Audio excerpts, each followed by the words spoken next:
Cuando hablamos de remisiones espontáneas, no puedo dejar de mencionar el efecto Dirac. Si algunos no conocen qué es el efecto Dirac, yo les cuento así muy resumidamente. El efecto Dirac se relaciona con la electricidad. En ciertos países, a una cierta cantidad de horas, vamos a decir, por ejemplo, a un determinado horario, por ejemplo, en Francia, más o menos como a las 8 p.m., se produce el efecto Dirac. ¿Esto qué significa? Que, digamos, la empresa de electricidad envía como un código de barras a todos los aparatos, a todos los medidores que conmutan las tarifas de electricidad, y este código de barras llega finalmente a estos conmutadores y se switchea. Es decir, todos estos aparatos que son los que miden la electricidad, el consumo, todos estos aparatos empiezan a funcionar de una manera distinta. Vale decir que este código de barras que es enviado a través, digamos, de, del modo, podríamos decir, en este caso a través de los conmutadores, de las computadoras. Hoy está todo mucho más sofisticado, por supuesto, pero cuando le llega la señal a estos conmutadores que conmutan las tarifas, el medidor cambia, es decir, el funcionamiento, es decir, comienza a conmutar las tarifas de una manera más barata.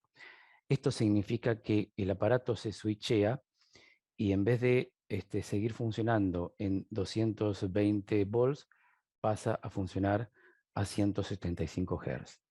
Esto significa que ese aparato electrónico que mide la electricidad, el consumo, pasa a funcionar a una menor intensidad de electricidad.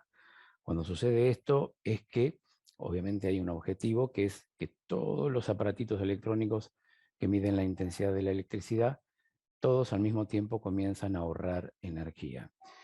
Bueno, esto que les cuento, que puede resultar un tanto complicado al principio, un tanto sofisticado, se puede complejizar por el hecho de la parte técnica, ¿no? Pero en realidad es muy fácil de entender. El cuerpo humano funciona exactamente de la misma manera.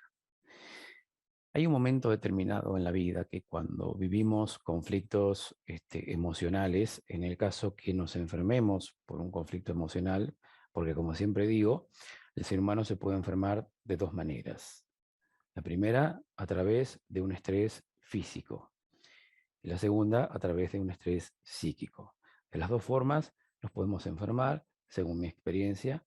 Cuando nos enfermamos por un estrés físico, podemos exponer a nuestro cuerpo humano a algo inhabitual, como por ejemplo salir a correr, qué sé yo, 5 kilómetros y de pronto terminar con la lengua afuera y el corazón latiendo a mil. Eso que ocurre es porque precisamente nuestro cerebro nos está dando una clara señal de que hay que parar el motor.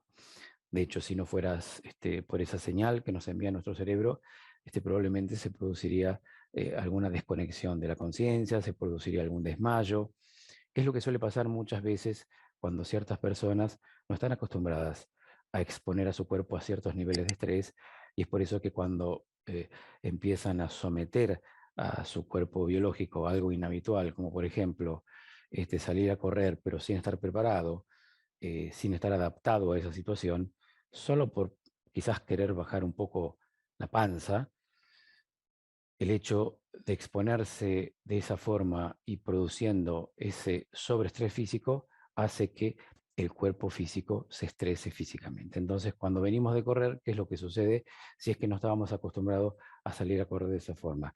Y cuando llegamos a nuestra casa, probablemente empecemos a experimentar las reparaciones del cuerpo.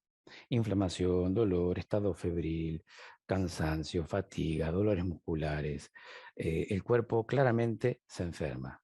Es decir, estamos enfermos. Estamos enfermos, pero sabemos conscientemente que hemos expuesto a nuestro cuerpo a algo inhabitual. Hacemos esa relación perfectamente porque tenemos una conciencia, hacemos la relación de lo que pasó, de lo que hemos hecho con nuestro cuerpo, con los síntomas que ahora tenemos. inflamación, dolor, estado febril, descompostura, hasta incluso podemos tener una parálisis muscular. Es decir, estamos enfermos. La diferencia es que yo puedo identificar dónde viví el conflicto. Eso hace que yo lleve a la conciencia, digamos, el factor principal, ¿no es cierto? El motivo, la razón principal de mi enfermedad. Lo que obviamente me va a poner en un estado de, digamos, de comprensión de mi enfermedad, porque yo sé que me enfermé precisamente porque expuse a mi cuerpo a algo inhabitual como provocarle un sobreestrés físico. Pero ¿qué pasa cuando tenemos los mismos síntomas?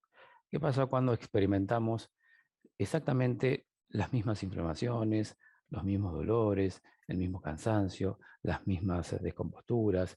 ¿Qué pasa cuando nuestro cuerpo está enfermo y no sabemos por qué? Y no sabemos cómo hicimos para enfermarnos. Bueno, es porque probablemente hayamos experimentado algún conflicto emocional. Si experimentamos un conflicto emocional, probablemente la vivencia psíquica, la interpretación de esa realidad de estrés, la forma metafórica, podríamos decir, en que he armado esa emoción, en que he generado ese holograma, por decir así. El holograma es, obviamente, es un pensamiento, es una vivencia psíquica. El holograma es, en este caso, un pensamiento negativo en acción que quedó codificado en nuestras células como una interpretación metafórica en tonalidad conflictiva. Este holograma es el que está en nuestro subconsciente, el pensamiento negativo en acción, que hace que nosotros interpretemos una realidad errónea. Es decir, eso pasa cuando nosotros creemos que nuestros síntomas o nuestras dolencias se relacionan con algo aleatorio, con un hecho aleatorio. Es decir, cuando pasa esto y no podemos identificar dónde hemos desencadenado estos síntomas, dónde lo programamos, dónde lo desencadenamos, y bueno, somos presa muchas veces, por exagerar un poco muchas veces, somos presa del predador. ¿Por qué digo esto? Porque estamos sujetos a creencias. Es decir, y sabemos que en este mundo el ser humano vive de creencias. Entonces, es muy fácil no salir de esa zona de confort y creer que lo que tenemos es algo feo, es algo malo, es algo insensato, es un peligro que acecha y que la única solución definitiva es eliminar como sea esa enfermedad y rápido y como sea. Porque no tenemos otro recurso, la información que tenemos, el conocimiento que tenemos es muy escaso. Es decir, tenemos un conocimiento y una información de la enfermedad erróneo.